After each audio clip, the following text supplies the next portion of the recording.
আরে বাবা, সবে আস্তে হাঁটো। কোথায় চললে এত হন্তদন্ত হয়ে? কাদায় তো পড়ে যাবে। কি ভাবছেন তো, এই বর্ষা বাদলের দিনে এরা এত তাড়াতাড়ি চললো কোথায়? কোথায় আবার রথযাত্রায়?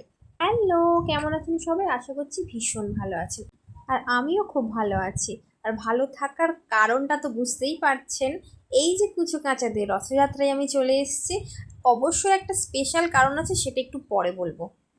এই যে আমার দাদা নারকেল ফাটিয়ে রথযাত্রার শুভ সূচনা করলো। এবার কি দড়িতে টান দেওয়ার পালা। বাচ্চা থেকে বুড়ো সকলে মিলে দায়িত্ব নিয়ে জগন্নাথ দেবকে নিয়ে চললেন তার মাসির বাড়ির উদ্দেশ্যে। সেখানে জগন্নাথ দেব থাকবেন 7 দিন। ও হ্যাঁ, এই রথযাত্রাটা কেন স্পেশাল সেটাই তো বলা হলো না। আপনাদেরকে আগেই বলেছি, আমার বাপের বাড়ি হলো কুঁচো কাঁচায় ভরপুর।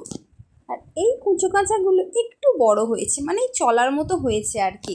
তাই এদেরকে আনন্দ দেবার জন্য এই বছর প্রথম আমার দাদা রথযাত্রা শুরু করলো। ব্যাপারটা বেশ ভালোই হয়েছে জানেন তো। এদিকে আমার ছানাটাও একটু বড় হয়েছে। আর আগের বছর রথযাত্রায় তো বাড়িতে ছিলাম না, আর এই বছর যেহেতু বাড়িতে আছি, তাই আমার পুচকেটা কিন্তু এই বছর মন প্রাণ ভরে রথযাত্রায় আনন্দ করেছে।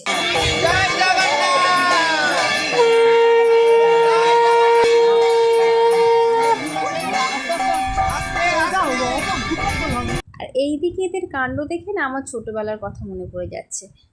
স্কুলে যখন পিটি হতো বা প্রেয়ার লাইন হতো, দিদিমণিরা যেইভাবে আমাদেরকে লাইন দিয়ে দাঁড় করিয়ে দিত আর বারবার বলতো, এই লাইনটা সোজা রাখো, লাইনটা সোজা রাখো। এদের হয়েছে সেই কাণ্ড। কে কার গায়ের উপর ঠেলা দিচ্ছে, কে দড়ি উল্টোভাবে টানছে, কে দড়ি ছেড়ে পালাচ্ছে, এদেরকে সামলাতে সামলাতেই আমাদের রথযাত্রা কেটেছে। তবে আমি অনেক বছর পর এত মিষ্টি রথযাত্রা কাটালাম। আর এইদিকে আমার ছানাটা বারবার রথের দড়ি ছেড়ে জগন্নাথ দেবকে স্বাগত জানানোর জন্য ফুল ছড়াচ্ছে।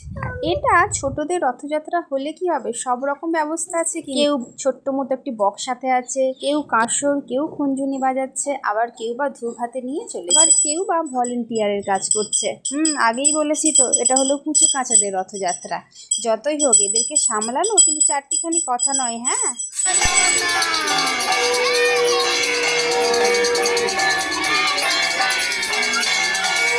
অনেকটা পদ অতিক্রম করে সকলে আনন্দ সহকারে রথে রশি টানতে টানতে অবশেষে জগন্নাথ দেব তার দাদা বলরাম ও বোন সুভদ্রাকে নিয়ে পৌঁছালো মাসির বাড়িতে। রথটা ছোট হলে কি হবে, দেখুন কত সুন্দর রথটা সাজানো হয়েছে। যাই হোক, এবার বরণ করে সকলকে ঘরে তোলার পালা।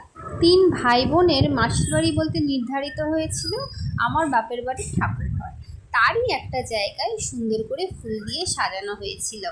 আর এই দিকে আমার বৌদি জগন্নাথ দেব, সুভদ্রা, বলরাম সকলকে সাদর আপ্যায়ন জানিয়ে যে যার আসনে বসিয়ে দিচ্ছিল।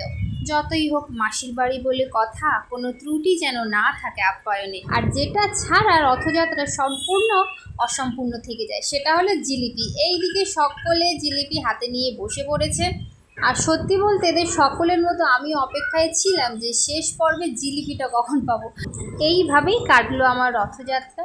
আর আপনাদের রথযাত্রা কেমন কাটলো অবশ্যই জানাবেন। আর এদের তো জিলিপি খাওয়া শেষ হবে না, এখন দেখুন চাইতেই আছে চাইতেই আছে।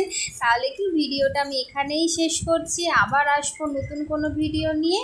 ততক্ষণ সকলে ভালো থাকবেন আর সকলকে ভালো রাখবেন। আর হ্যাঁ, ভিডিওটি কেমন লাগলো অবশ্যই জানাবেন। টাটা।